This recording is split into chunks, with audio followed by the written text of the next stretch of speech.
दक्षिण मुंबईतील वाहतुकीच्या दृष्टीनं अत्यंत महत्त्वाचा असलेला बेलासिस पूल आणि याच बेलासिस पुलाच्या परिसरामध्ये मुंबई सेंट्रलला मी सध्या उभी आहे। दक्षिण मुंबईतील अत्यंत महत्त्वाचा बेलासिस पूल हा मानला जातो। मागील 1.5 ते 2 वर्षांपेक्षा अधिक काळामध्ये हा जो पूल आहे तो वाहतुकीसाठी बंद होता, कारण हा जुना पूल जीर्ण झाल्यामुळे नवीन पुलाच्या बांधकामाचा जो प्रस्ताव आहे तो आलेला होता आणि हा जो पूल आहे तो आता बांधून पूर्ण झालेला आहे। मुंबई महानगरपालिका प्रशासन आणि त्याचसोबत पश्चिम रेल्वे प्रशासन ह्या दोन्ही प्रशासनांची जी इन्व्हॉल्वमेंट आहे ही ह्या प्रकल्पामध्ये, ह्या पुलाच्या प्रकल्पामध्ये आपल्याला पाहायला मिळालेली होती।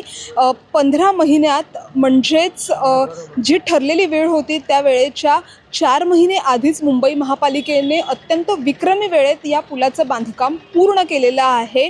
रस्त्याचं रुंदीकरण असू देत किंवा रस्त्याच्या मधोमध जी रोपं असतील ते लावण्याचं काम असू देत, पुलावरची रेलिंग असू देत किंवा विद्युत रोषणाई असू देत, पदपथ नागरिकांसाठी चालण्यासाठी जे असतात ते सुद्धा अत्यंत व्यवस्थित पद्धतीनं केलेले होते। मात्र असं असताना देखील मुंबई महानगरपालिका प्रशासनाला या पुलाचं लोकार्पण करण्यासाठी अजूनही मुहूर्त मिळत नसल्याचं चित्र पाहायला मिळतं आहे।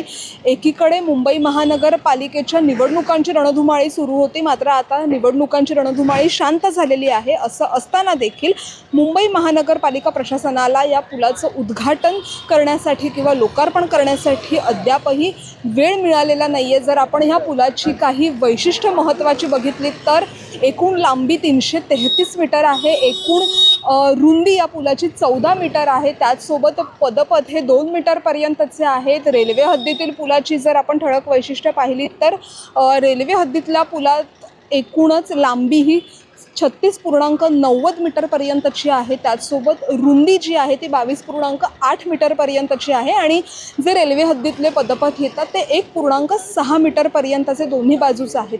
मात्र कुठेतरी जे सुरक्षितता प्रमाणपत्र आहे त्याचसोबत एक स्थिरता प्रमाणपत्र जे आहे ते या पुलाला मिळालेलं आहे। मात्र हे असं असलं, रेल्वेकडनं पुलाचं जे ना हरकत प्रमाणपत्र आहे ते मिळाल्यानंतरच या पुलाचं लोकार्पण होईल असं देखील असलं तरीसुद्धा या निवडणुकीच्या रणधुमाळीमध्ये किंवा मुंबईमध्ये ज्या राजकीय चढाओढ होत असताना किंवा राजकीय घडामोडी ज्या पद्धतीने घडत आहेत त्यामध्ये कुठेतरी मुंबईतल्या वरिष्ठ नेत्यांची वेळ मिळत नाही आहे, म्हणून देखील या पुलाच्या लोकार्पणाला उशीर होतोय का अशी देखील टीका एका बाजूला होताना आपल्याला पाहायला मिळते। त्यामुळेच या पुलाचं बांधकाम मुंबई महानगरपालिकेने विक्रमी वेळेत पूर्ण केलेलं असलं तरीसुद्धा नागरिकांचा जो काही त्रास नागरिकांना वाहतुकीच्या दृष्टीनं आपल्याला पाहायला मिळतोय की वळसा घालून जे महत्त्वाचे भाग आहेत या बेलासिस पुलाने जे जोडलेले आहेत ते म्हणजे Byculla, Mahalakshmi, Grant road, Girgaon, Mumbai central,